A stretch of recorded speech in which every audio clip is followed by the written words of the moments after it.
Staten Soccer Report. Don't forget Monday Live. You are watching the Staten Soccer Report. Don't forget Monday Live.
All right, welcome to another edition of the Staten Soccer Report. the slow version of the body song today. Listen, without that song, we don't have a show. I could tell you that much right now. We always got to play that song. Well, again, I'm directing and producing the show on my own.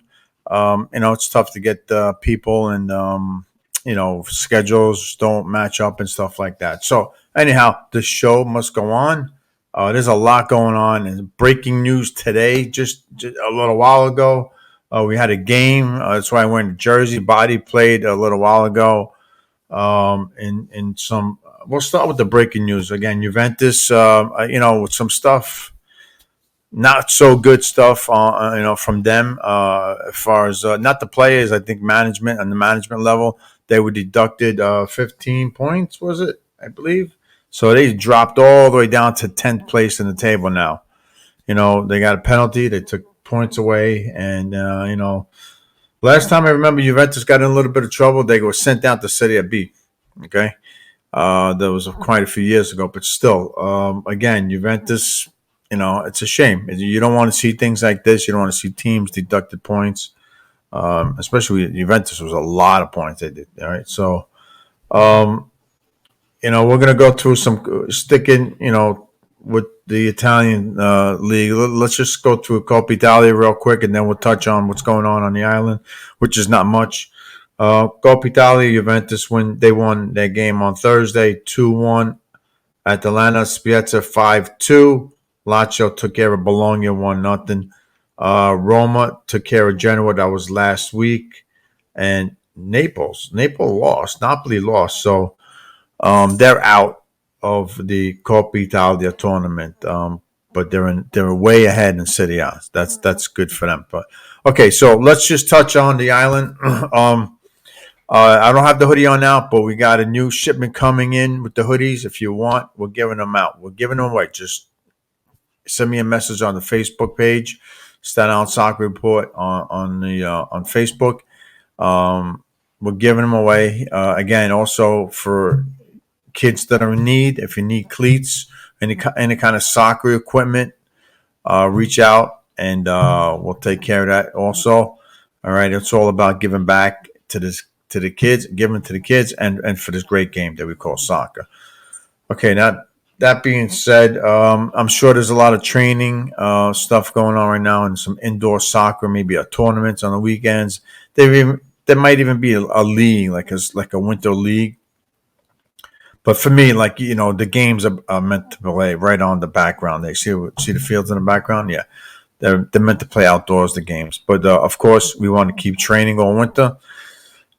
This way we don't lose our touch, and when we go back out to the spring, which will be here before you know it. We're already in late January, and we'll be outside. We'll be outdoors right before you know it. So it's very important to keep training nonstop. Just don't stop. Touches on the ball are very important, especially on the youth side. Actually, for any level, to be honest with you, any level. So.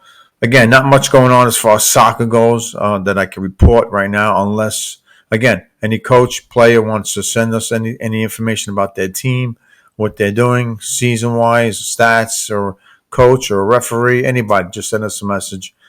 Like I said, on the Facebook page, I'm more in tune with the Facebook side. We're on TikTok, we're on Instagram also, and on YouTube. Okay, so we're all over the place. All right. That's how the show is going to be tonight. The show is going to be all over the place. We've got a couple things we want to touch on.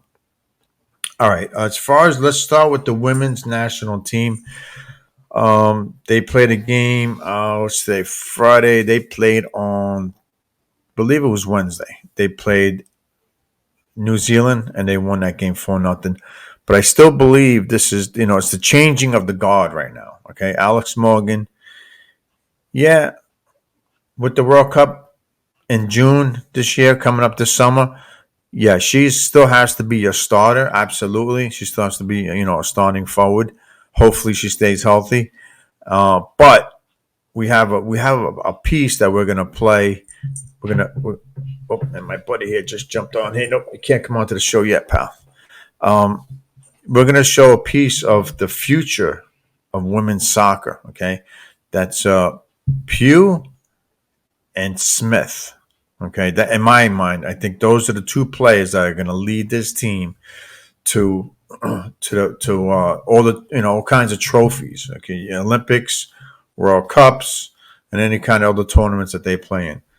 All right.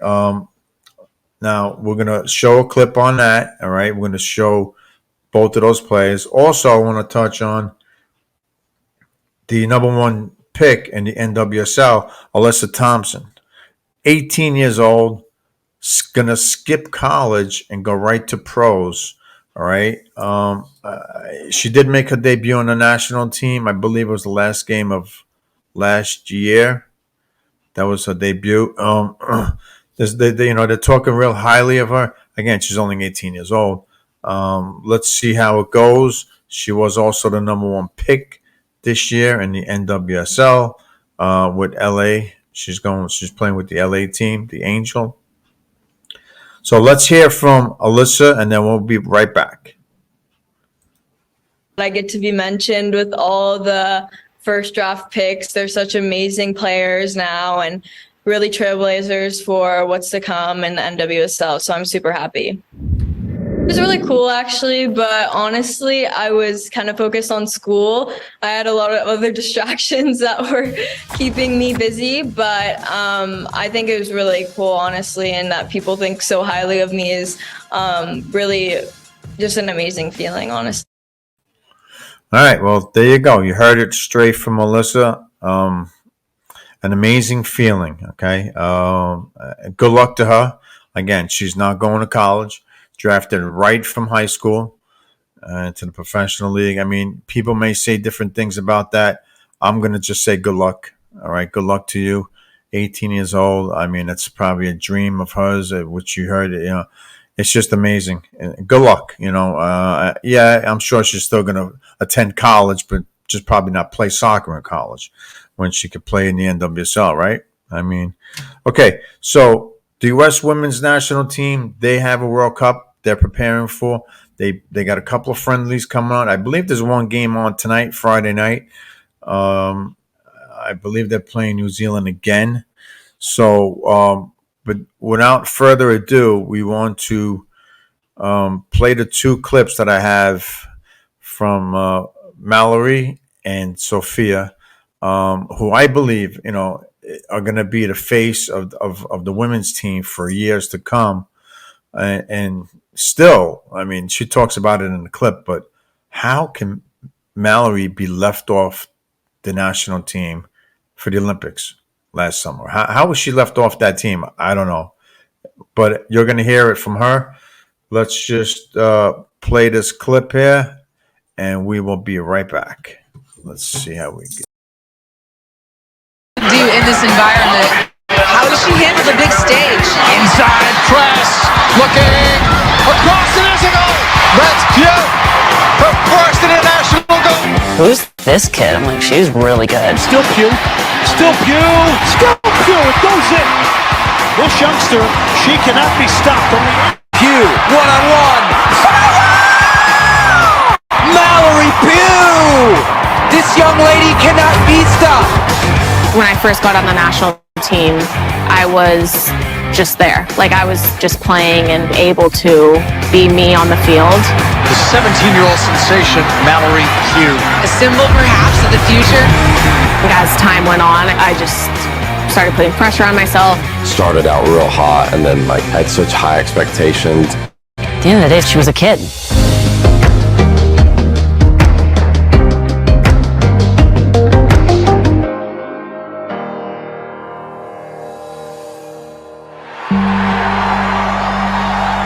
You win a World Cup, you're on this high, and then boom, I get injured. And I remember I was like, why is this happening? And I literally was like, I'm not gonna get out of this. Obviously 2020 was a hard year for a ton of people.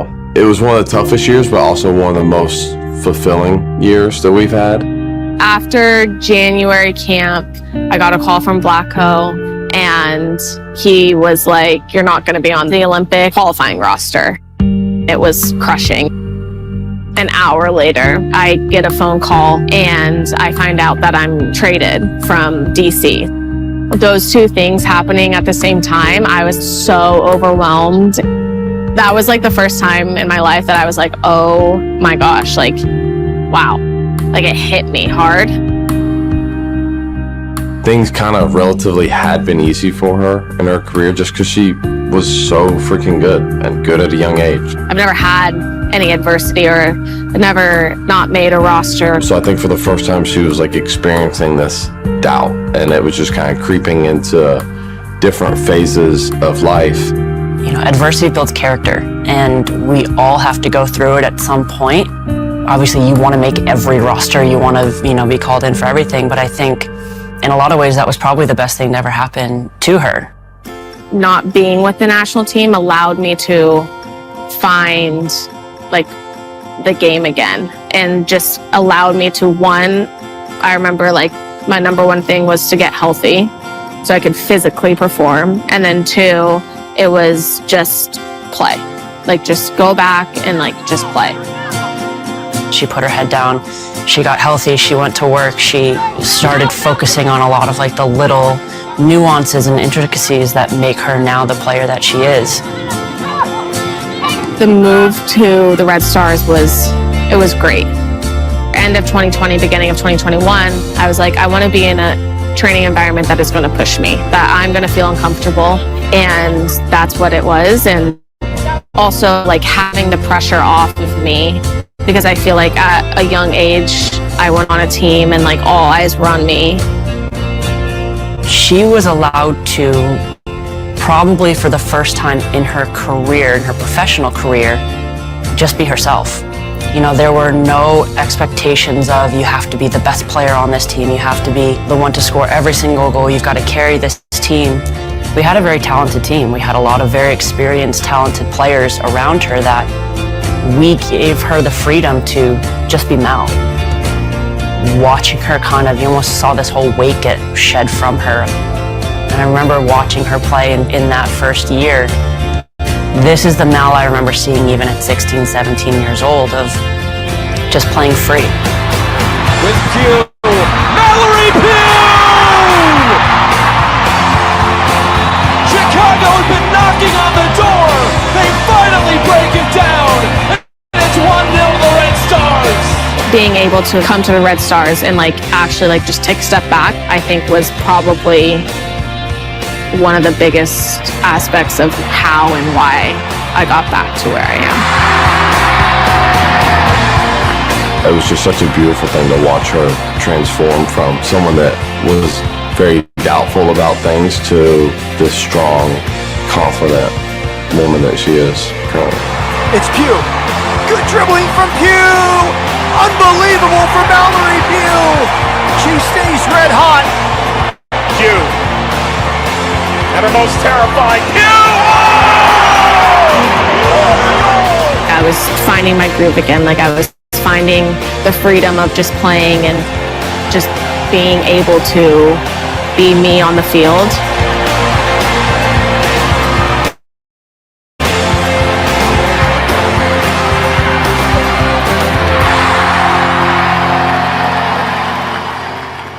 Oh, this is like so... Yo, MTV, welcome to my crib. 2017, I was 18. Okay, can I pause this? Yeah. Really weird because this Whole Foods was probably like, what, like a 10-minute drive from our apartment? Yeah. And Mal wanted to buy rollerblades. Mal wanted to buy rollerblades and rollerblade to Whole Foods and then like I don't rollerblade with my groceries back. The big I remember that. That was funny. She never did though. It's another soccer game, but like it's You start kind of like old, but also I know. it's just gonna, I don't know, it's just gonna be weird. Wow, that's wild. Okay, that was like kind of cringy, but not as bad as I thought it was going to be. I don't think it was cringy. A little bit. I feel like I always admired you. Always like handled yourself so well, and I feel like when you're like thrust into that kind of life so young, I feel like you just were so humble and you were so just handled it so well. Never got like full of yourself, and I feel like it was just like amazing to watch, and you're still the same way. So it's like, I think she hasn't, you've obviously changed, but I feel like she's always been a very like humble person who handled the spotlight well, and she still does, even though she's like incredible and amazing. And I know. I think not making the Olympics was one of the best things that could happen to my career. It was the adversity that I needed. It was the adversity that really allowed me to like find my game again, allowed me to find kind of myself again. As hard as it was, I'm like so grateful that it happened in the way it happened. Pew in a foot race. Pew one-on-one.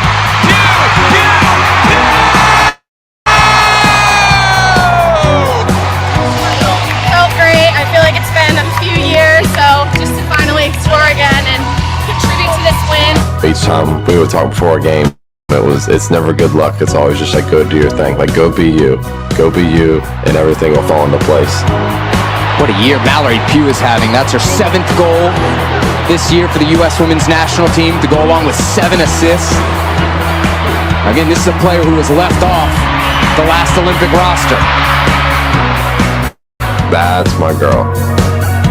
I hope that she's been able to take these last 4 years and put it towards being one of our go-to players. She certainly has the capability, and she has the drive and the mentality to do that. I hope that she is able to find that success on the field and help this team go after another gold medal. Right now, I'm just in this mode of really just taking it everything day by day. So thinking about the World Cup next year, I haven't really even thought about it, but yeah, to go to another World Cup would be amazing.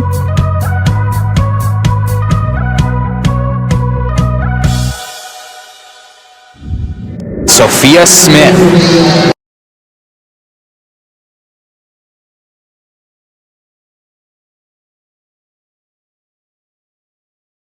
This is exciting. Her senior national team debut. This is what I was meant to do, and the love that I had for it, I didn't want to do anything else. A special frontline player, someone who may be the future of the U.S. women's national team. How much does Sophia Smith just conscious? Here we go, Sophia Smith! First international goal for the 21-year-old, and it's a beauty. Se van metiendo al área. La jugada que es fantástica. La va a terminar el tiro centro. ¡Gol! Fantástico lo de Sophia Smith.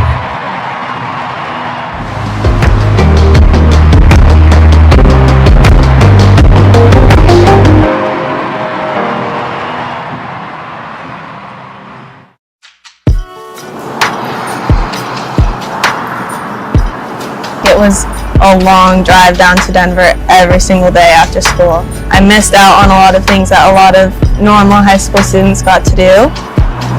She lives up in Fort Collins. She has to drive, round trip over 3 hours. And if it's a rough day, it's 4 hours in traffic. We would pick her up about 20 minutes before school would get out, so we could be on the highway before a certain time. And then about 10 minutes before we got to practice, she would get her soccer practice jersey and shoes on, go out there, practice for 2 hours, get back in the car, finish her homework, eat her dinner, get home at about sometimes 8:30 or 9 o'clock at night, take a shower, go to bed, and start the next day. Pretty much every day, she was always so thankful. They sacrificed so much for me to just be able to play this game. They knew that I had a dream and did everything that they could to help me reach it and continue to do the same. When you drive that far, it gave me extra motivation to say, I have to make sure that when she shows up, I have to make sure she try to get something out of the training session. And she just tell you exactly the way she says. I'm driving, I'm coming down, I want to train. And I think that's to me from a young age, that's professionalism. My very first camp with the senior women's national team, I was scared, I was nervous, I was intimidated because I knew I was going to be in the same environment as everyone I grew up watching. I was going to have to step on the field with them and try to prove why I was there at the age of 16. And I think her going to camp for the first time, the main thing I was worried about was her just finding the right gate, like at the airport, getting on the right flight. And the camp part, I knew she was going to have so much fun and love every second of that. And I think that just opened doors and showed me what it took to be on that team and to play at that level every single day. I can't even put into words the amount that I learned from just being in that camp. A lot of things went into my decision to leave Stanford early. It was a hard decision to decide to leave a school that she worked so hard to get into. She's so mature. She's able to figure out a lot of things on her own. It just seemed like everything was saying to her the time is right. My parents knew that this is something that I wanted to do, and it was a serious decision that I had to make, so they were just helping me in any way possible, weighing the pros and cons and thinking about different circumstances of what would come of that decision. So they were very supportive, want the best for me, and helped me figure out what that was. With the first pick in the first round of the 2020 NWSL College Draft, the Portland Thorns select Sophia Smith from Stanford University. Everything kind of just fell into place, knowing that I would be in Portland. I didn't want to go anywhere else. You can't ask for anything more as a parent than to see your kid happy and living their best life. Edward, I'm going to take care of you.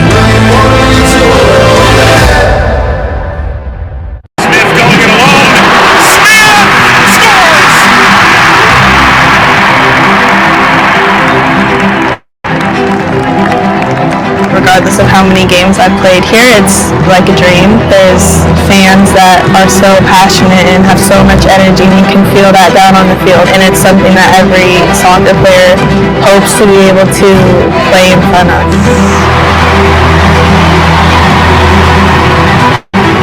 We took her to a DU Portland pilot game, and she actually pointed out Sinclair, and now to see her playing with one of her idols is very special.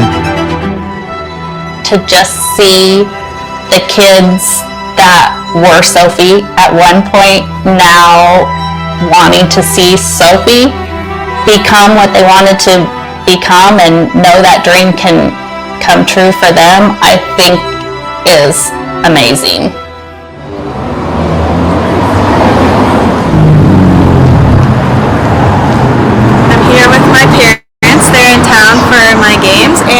We had to stop by my favorite coffee shop, Sterling's. It's right around the corner from my apartment, so I come here pretty much every day and get a matcha latte, and we'll see what my parents want to get. Everything's really good.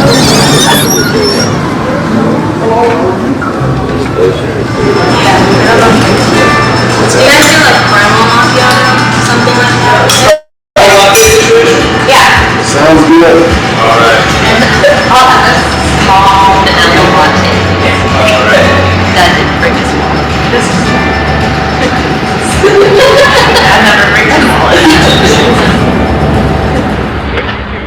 Thank you to all the coaches that I've had throughout my career. Specifically, thank you to Lauren Donaldson from Real, Colorado, for believing in me and seeing a potential in me that I myself never even knew I had. I was like a proud pop. Sophie has to feel like somebody believed in her. I believe in her, and I know what she could be. It was special to me because I know where she was coming from. And the little trials and tribulation that she went through at the time just to get her there, I was very, very happy for her. I'm still very happy for her. I wouldn't be where I am today without Warren. He completely changed the way I look at the game and the way I look at myself and my potential. He's almost like a second dad to me. He pushes me and is hard on me and knows that that's how you're going to get the most out of me. So she gave this to me, and I'm still shocked. Like, I think it just came from her heart, the way she feels about our relationship. I thought I just help another kid out, and she takes it like, okay, every time I need some help training or whatever, you always find the time to, get it done. Why me? Give this to somebody else who help you in life a different way. This is only football, but she thinks it was just a major part of her life. The road to the 2023 Women's World Cup continues from Dick's Sporting Goods Park in Commerce City, Colorado.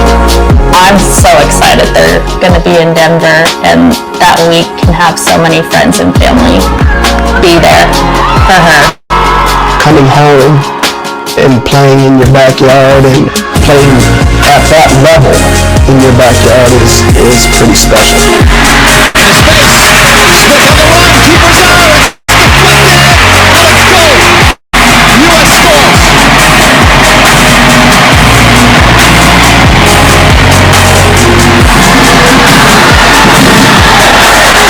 out. Chance here. Second goal. Sophia Smith. Back to. Tonight was a dream come true to be able to play in front of my family and everyone I love. It was just a dream come true. I couldn't have pictured it better.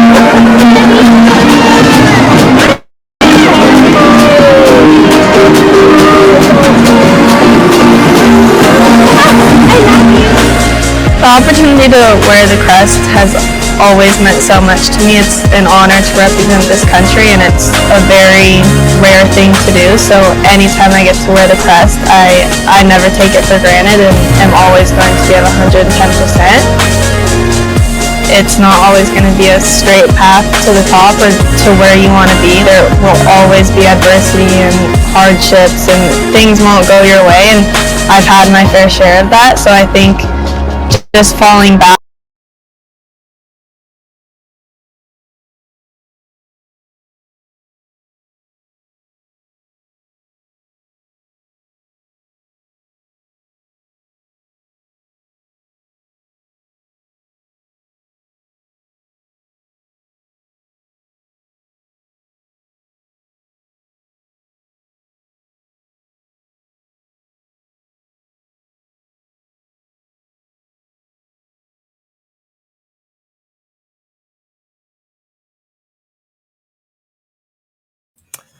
Okay, we just seen the two women that I believe are going to lead this women's national team for years to come.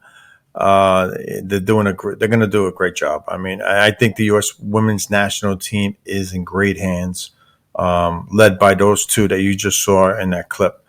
All right, so let's touch on. I just want to touch on body. Last week they won 4-0 against Padma at home. First game back from the winter break. Today, and this team could look so good one week and so bad the next. Today they were just I don't know what you want to say, but they lost 1-0 to Palermo, which has our number. Historically, we just don't do well against them for whatever the reason is. And today again, one of those scrappy goals and scrummages in front of the goal, and the ball gets kicked in to the net. So that's how they score the goal and take all 3 points. And these two teams clearly do not like each other as they were scrimmaging throughout the game. There was a lot of pushing and shoving and after the whistle and all that stuff. But I do want to show a clip from last week's game. It's a short clip from Bari Parma with Gigi Buffon in goal. Stay tuned. Viene dato l'ok.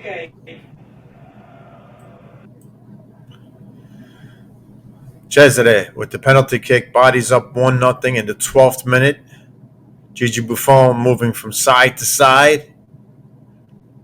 Cesare now little mind games, replacing the ball, asking the referee where he could place it.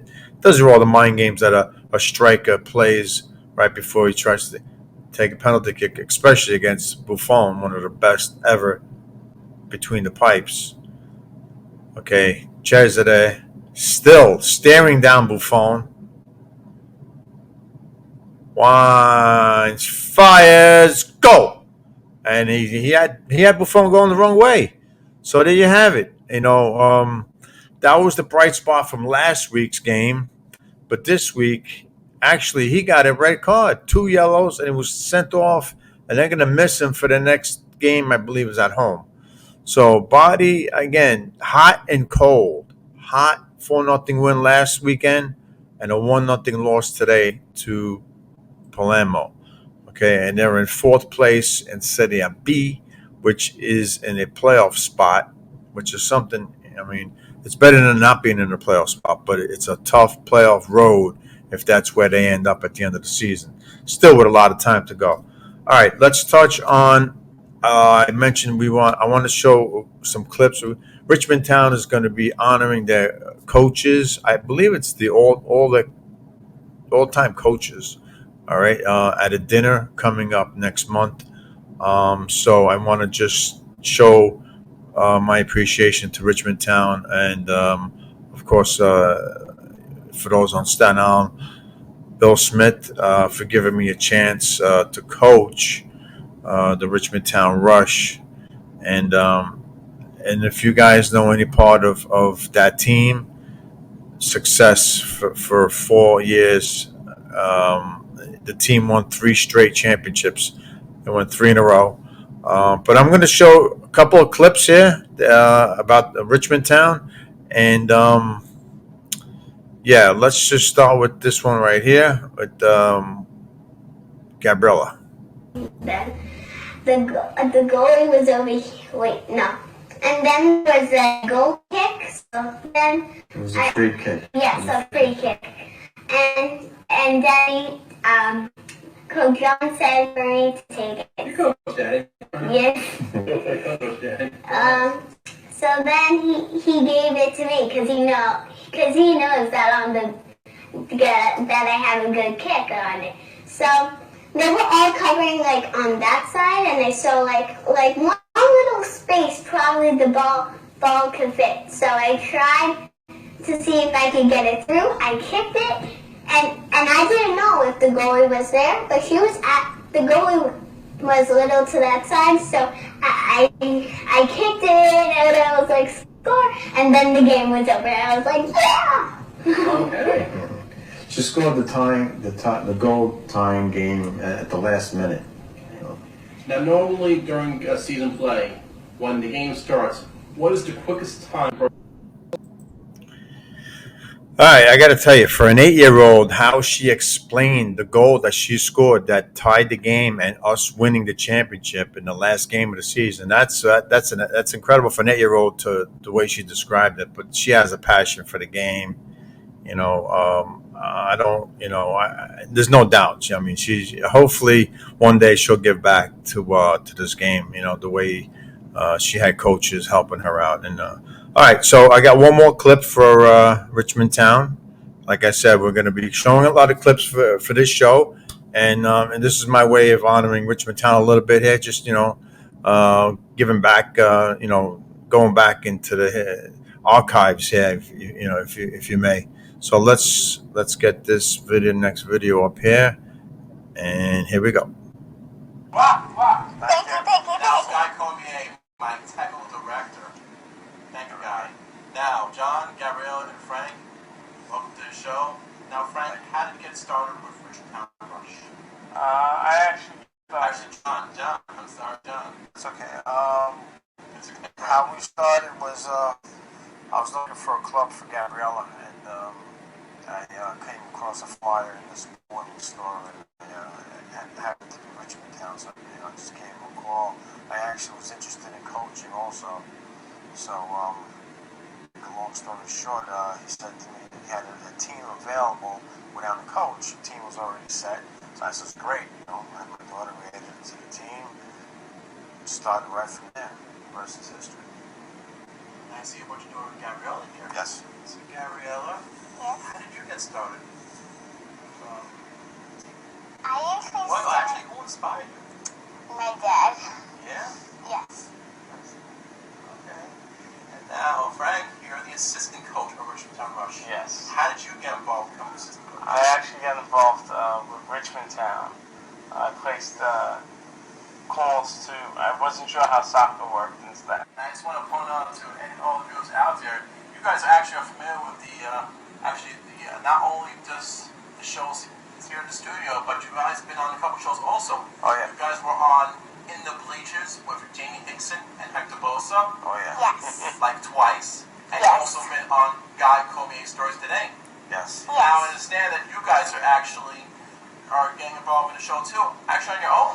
Yeah, well, I just turned producer about a week ago, just to get the team, the Richmond Town Rush soccer team, more publicity and just bring it out there to the Staten Island viewers. So the first taping for our show is going to be on the 27th, and we'll take it from there. Okay.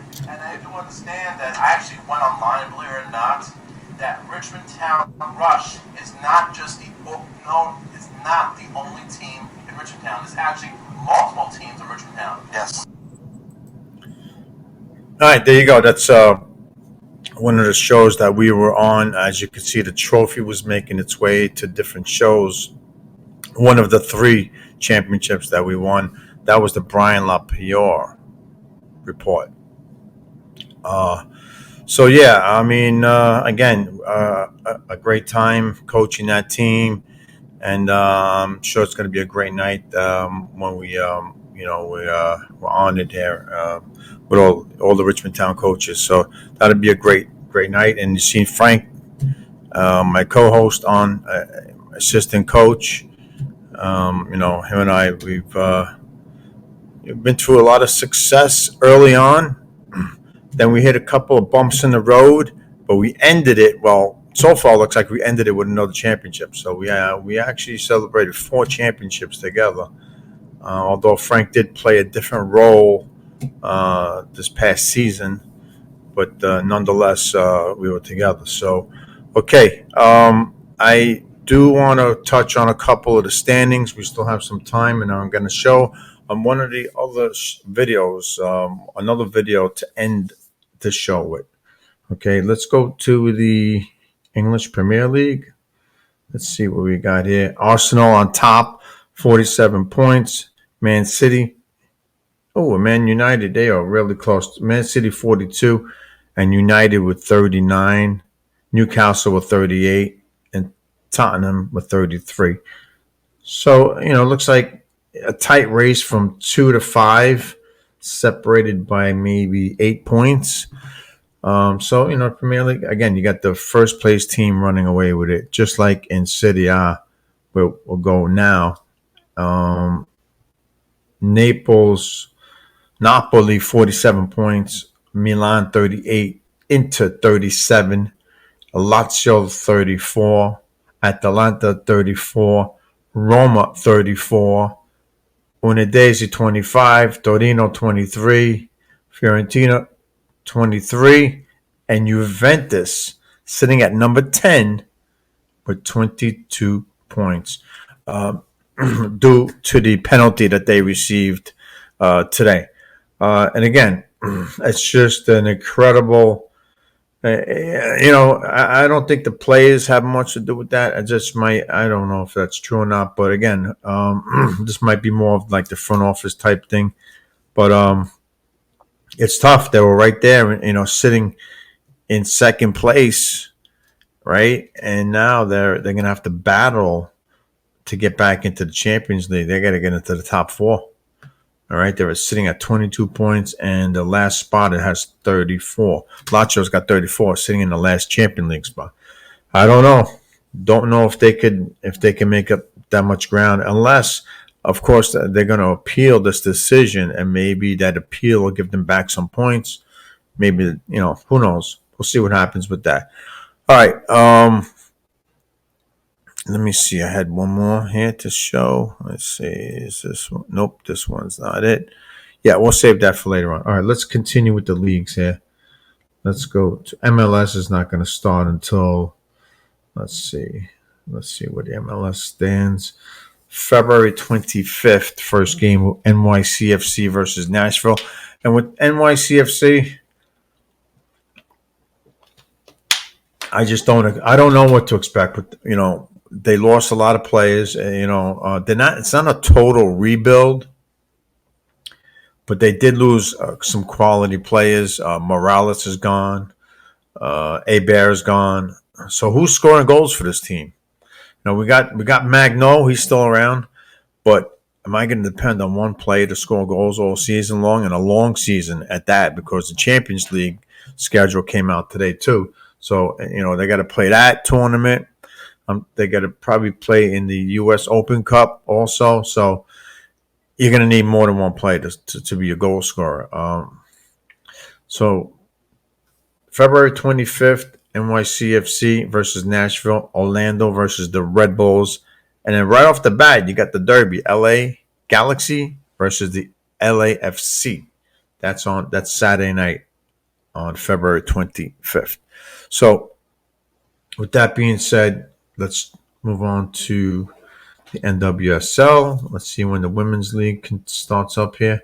They don't have this schedule up yet, but they are in preseason right now as we speak. They are in preseason. Yeah, Angel City had the first pick. Rampone re-signs with OL Reign, and she's on her way out. I think she signed a 1-year deal for this upcoming season, and I don't even believe she's going to be a starting player. She's probably going to come off the bench, which is all she could do at this time. Alex Morgan, she's in San Diego, and she's their starting player. There's no way she's coming off the bench at this time. That's for sure. Okay, so let's move on to. Let's see. Let's get the Spanish Premier League. Can we get the La Liga? Who's on top here? Barcelona, 41 points, and Real Madrid, 38. All right, so there you go. You got a race right there. Hey, that's one race, right? Barcelona, Real Madrid, no surprise there, leading the Spanish league. Let's see if we get the Bundesliga here. Yep, of course. Who do you think is on top of that league? Well, it's only 35 points. The Red Bulls of Germany are in third place with 29 points. No relationship to the Red Bulls of the MLS, that's for sure. There's no way to swap in players. So Bayern Munich stays on top. That's no surprise there. What else do we have here as far as leagues go? And so we did Serie B. Let's check Serie B real quick. Let's see the standings. We already know Bari lost today. They're sitting in fourth place. Pisa's in fifth. All right, the top team, Frosinone. All right. It looks like they've been in first place for most of the season. 42 points. Regina 36. Genoa 36. Bari stays at 33. Pisa with 29. And again, 3 to 8 are in the playoffs. Top 2 go to Serie A automatically. So, Palermo had 25. They have 28 points right now. So they climbed the ladder a little bit today. They jumped over actually 4 teams. Amazing. They jumped over Modena, Ascola, Parma. 3 teams they jumped right over. And they tied Calgary with 28. So that was a huge win for Palermo today. No wonder they were celebrating like they won the World Cup. All right, so let's play one more clip here of a play-by-play that I did not too long ago, and then we're going to end the show. We've got about 9 minutes to go to end the show on what myself and Gabriella did a show last year. Hold on. Had a Canadian save, and it's cleared out of the box. Oh, what a save! Okay, here's a chip ball back into the box to Jojo. He's got the ball. He shoots. Score! Jojo Quinalia ties the game at 1. Oh, baby, what a goal! All right. If you haven't noticed by now, I've been doing some play-by-play stuff. So, just doing some sound overs and stuff. But, yeah, I kind of enjoy that. I actually, I would have loved to have been in like an announcer and stuff, but we'll see how it goes. We'll see what happens with that. All right. Any last? Let me see here if we have any last things here, Stanley. Let me just check the latest news here real quick before we sign off to this last clip that I have. World Cup, the men's national team, they're playing tomorrow also on TNT. So, okay. All right. I'm going to play this clip here. I'll be back before it ends to close out the show. This was a show that Gabrielle and I did about a year ago. The NWSL Championship game, tremendous game today for women's professional soccer, and I thought we should definitely do a show, at least a 30-minute show, and talk about this game today, which is going to kick off in about 30 minutes. Hey, look who that is! Okay, so Gabriella, welcome back to the show. I think it's been what? I don't know, like 20 years since you've been on. How many years has it been? Couple years. You were like going to take over the spot, co-hosting. And what happened? Then you just then you ran away. All right. So as you can see, we got one of the games in the background, and the Gotham who lost in the quarterfinal game, right? So Gabriel, let's first touch on your soccer. What's going on with you? And then we'll jump into this championship game. Right, so I just finished my high school season about a month ago. Well, no, about a couple of weeks ago. We lost in our quarterfinal. I think it was the semifinal. We lost in our semifinals, and we lost 2-1. Right. It was. We had the game. We had possession. We were dominating. Right. But we made a couple mistakes, and it ended up with 2 goals. So. What was the score? 2-1. 2-1. All right. Well, I think the most important part is experience, right? What kind of experience would you gain? What'd you take from it? Well, What'd you learn? Yeah, I learned that, finishing is just something that I think we needed to work on. Right. Me too, especially since I'm kind of playing all over the place, but since I want to be a forward. Oh, well, that's a problem. Playing all over the place. I think to me it's a little bit of an issue. Well, Meaning playing different positions. right, but I think everyone should be able to play any position. Yeah, if needed. If needed. Meaning if a starter goes down and can't play, yeah, plug in, right. But not permanent. What's your natural position? I'm a striker forward. What's the position you played since day one? Since you started this beautiful game. I've been playing defense, midfield. No, what's your position since day one? Where have you been playing? I've been playing up top. Oh, right. So you're a striker. You're a natural striker. That's what your passion is. Am I right? Yes. Right. Is it playing keeper? No? Okay. So I'd be a good keeper. Well, you got the hype, but that doesn't mean you could be good. You got to put the work in also. All right, the same work that you put in for being a striker, you want to, you do it as a keeper. So, all right, so you guys lost in the semifinals once again. I thought I saw an article, like in the local paper, that this team cannot get over the semifinal hump, right, for whatever reason. So, but I blame, if it's the same story over and over, what are you going to do? You can't get rid of the whole team, can you? Right? Who goes first? When a team doesn't win and doesn't do well, what happens at the professional level? Coaches gotta go. Coaches go, right? That's the first move, but it is what it is. All right, so let's get into this game here. I see you got the paperwork for the Washington Spirit. Actually, you know what? Let's do a quick rundown, right? Let's do a rundown on the season they both had, right? Here's the standings. Just read off where they finished in the standings, and then we'll go through the playoffs. We'll do the playoffs that they played. So Washington Spirit had 11 wins, 6. The coaches, right? Yep. We got one. That's the answer to the question you just spoke about, the coach. Yes, the coach is got it. Okay, so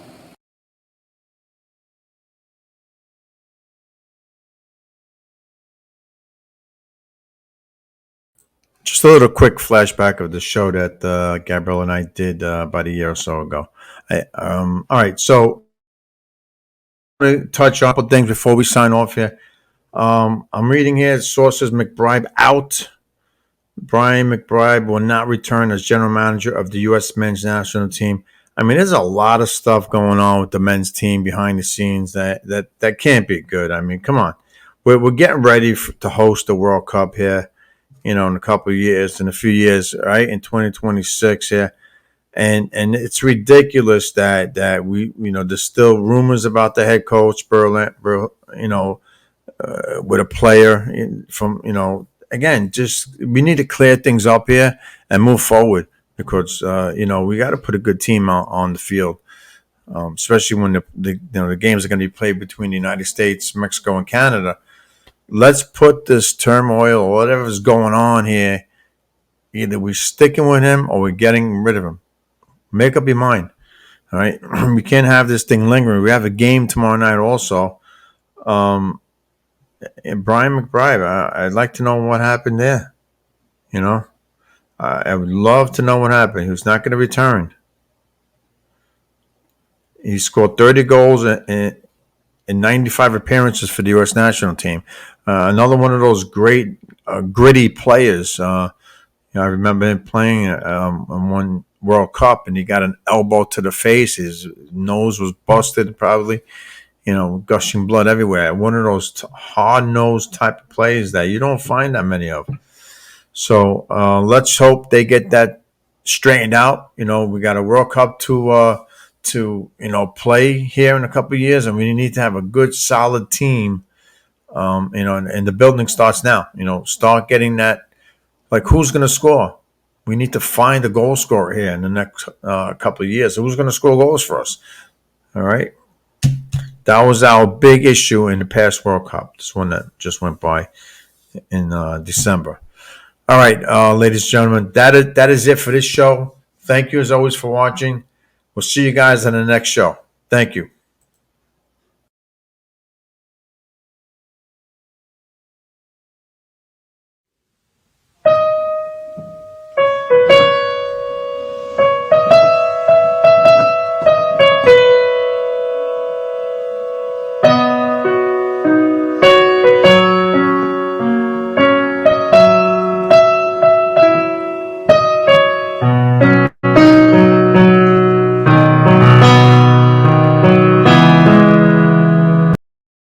Watching the Staten Soccer Report.